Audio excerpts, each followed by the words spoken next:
Preventive అరెస్టులు జరుగుతాయి. మనం ఒకటి ప్రకటించిన తర్వాత ఇది మిలియన్ మార్క్స్ లెక్క అనుకోకుండా ఈ రోజున కలుస్తాము అని ఇట్లా వెళ్ళింది కాదు.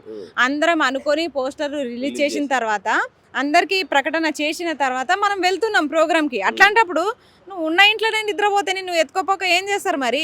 అక్కడనే ఉండి ఫోన్లో ఆన్లో పెట్టుకొని లొకేషన్ ఆన్లో పెట్టుకుంటే పోలీసులు కూడా అంత పిచ్చోళ్ళ మరి? వ్యవస్థ అంత పిచ్చిగా నడుస్తలేదు కదా. వాళ్ళు ఏం చేస్తారు? ప్రివెంటివ్ అరెస్టులు చేస్తారు. అట్లా చేసేటప్పుడు మీరు జాగ్రత్త పడాలి. ఇక్కడ మీ తప్పే ఉంది 100%.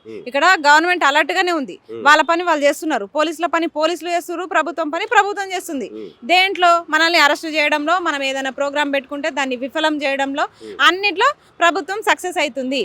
ఇక్కడ నిరుద్యోగులు కూడా ఇప్పుడు నాయకుల్ని కొంతమందిని అరెస్ట్ చేశారు. వీళ్ళు దొరికిరు వాస్తవానికి. మరి ప్రోగ్రామ్ చేసే ఉద్దేశం నిజంగా ఉందా లేదా మీకు? ఇక నేను అడుగుతున్నా. ఎందుకంటే నిన్న కొన్ని ఒడిదుడుకులను దాటుకొని 2 రోజుల నుంచి నా రూమ్లో లేకుండా నేను బయట తిరుక్కుంటా. అసలు ఎక్కడున్నానో, ఎక్కడ నిద్రపోయినానో, ఎక్కడ తింటున్నానో నాకే తెలుసు. ఎవరి కోసం పోతున్నా? నేను గంత రిస్క్ తీసుకొని నేను పోయినప్పుడు అక్కడ పోయినా నేను వస్తా అని చెప్పినా ఎంతమంది ఆపే ప్రయత్నం చేసినా ఫోన్ స్విచ్ ఆఫ్ చేసుకొని ఎట్లనో వేరే నెంబర్ తోటి కాంటాక్ట్ అయ్యి నేను వచ్చేసిన అక్కడికి. మరి నేనే వచ్చినప్పుడు ఆడపిల్లని మీరు మగపిల్లలు ఎందుకు రావట్లే?